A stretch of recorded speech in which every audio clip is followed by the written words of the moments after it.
Chennai CID நகர் பகுதியில் 41.85 லட்சம் செலவில் கட்டப்பட்டுள்ள படிப்பகத்தை அமைச்சர் மா சுப்பிரமணியன் திறந்து வைத்தார்.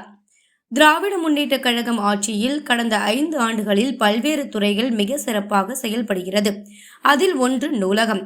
ஒவ்வொரு பகுதியிலும் நூலகம் அமைய வேண்டும் என்பதும் ஒரு சிறப்பு வாய்ந்த அறிவிப்பு. ஒவ்வொரு தொகுதியிலும் மாமன்ற உறுப்பினர் தொகுதி மேம்பாட்டு நிதியில் கட்டப்பட்டு வருகிறது.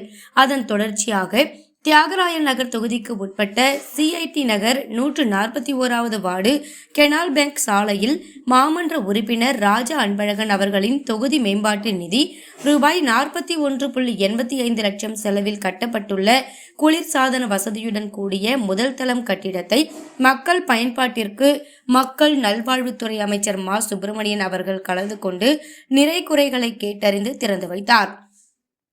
இந்த நிகழ்ச்சியில் மாவட்ட கழக செயலாளர் மயிலை தா வேலு, டி நகர் சட்டமன்ற உறுப்பினர் ஜே கருணாநிதி, பகுதி செயலாளர் மாமன்ற உறுப்பினர் ஏழுமலை ஜானகிராமன், ஜெயராமன், லட்சுமிகாந்தன், ரா கருணா, கோ சு மணி, மகளிர் அணி நிர்வாகி சரிதா தங்கம் உட்பட திமுக நிர்வாகிகள் திரளாக கலந்து கொண்டனர்.